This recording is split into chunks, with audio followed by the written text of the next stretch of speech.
श्री सद्गुरु भगवान के श्री चरणों में कोटि कोटि नमन। वृंदावन भक्ति क्षेत्र है और वृंदावन की रज बहुत ही पवित्र है। ब्रज रज को अति आराध्य कहा गया है। इस रज में कीट पतंग भी प्रवेश करे तो भगवत स्वरूप हो जाते हैं, फिर मानव की तो महिमा क्या करें। आज आपको श्री धाम वृंदावन की पावन रज से जुड़ी एक सच्ची कहानी सुनाने जा रहा हूँ, जिसे सुनकर आपके पैरों तले जमीन खिसक जाएगी। आपने बहुत सी कहानी सुनी होगी, पर ऐसी महिमा जो मैं आज आप बताने जा रहा हूँ शायद पहले ना सुनी हो, क्योंकि यह तो विश्वास की बात है। इस कथा को पूरा सुनने के लिए इस वीडियो को आखिर तक अवश्य देखिएगा। अगर वीडियो पसंद आ जाए तो अच्युत पवार यूट्यूब चैनल को सब्सक्राइब कर दीजिएगा और इस वीडियो को शेयर करना ना भूलिएगा।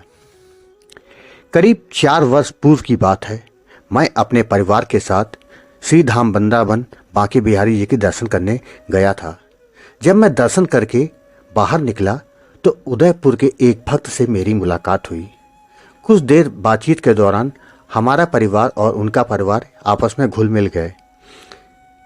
बातचीत का दौर शुरू हुआ। उन्होंने वृंदावन की रज की महिमा का जो वर्णन किया, उससे तो मेरा उस रज से प्रेम और अधिक बढ़ गया। उन्होंने बताया कि उनके दादा और दादी अपनी शादी के बाद से हर 6 माह में 5 दिनों के लिए वृंदावन निवास करते थे।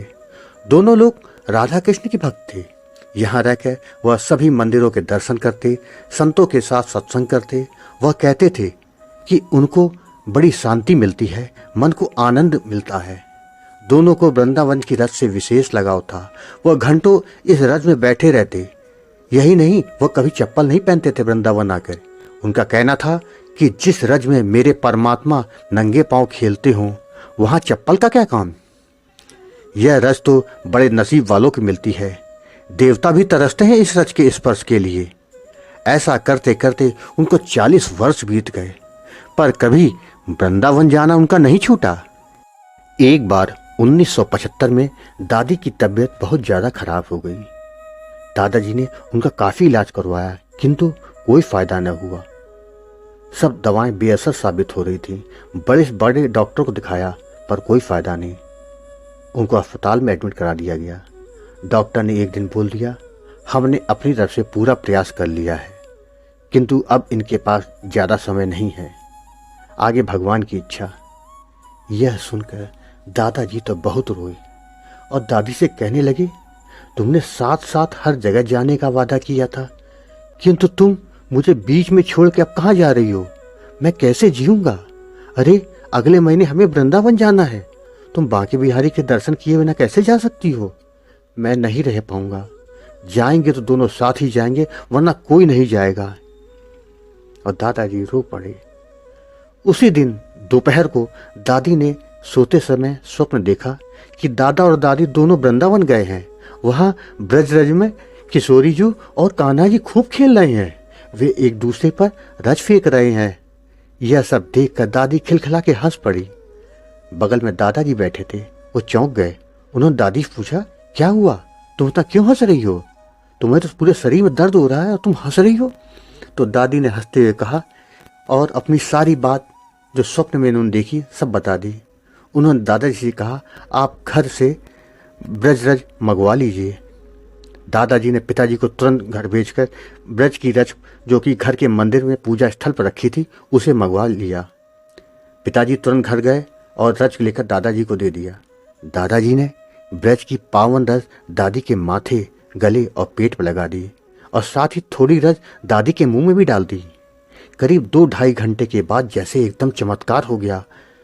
दादी के शरीर का सारा दर्द खत्म हो गया। उनकी हालत सुधरने लगी। दादाजी ने डॉक्टर को बुलाया तो वह भी आश्चर्य पड़ गए। ऐसा कैसे हो सकता है, जिस व्यक्ति की कुछ देर में मृत्यु होने वाली है वो ठीक हो रहा है, ये कैसे हो सकता है। डॉक्टर ने दादाजी से कहा, आपका विश्वास ही आपकी पत्नी को मौत के मुंह से बचा कर ले आया। ये सब भगवान की इच्छा से हो रहा है। अगले दिन डॉक्टर ने दादी को डिस्चार्ज कर दिया। उसके बाद दादी कभी बीमार नहीं पड़ी।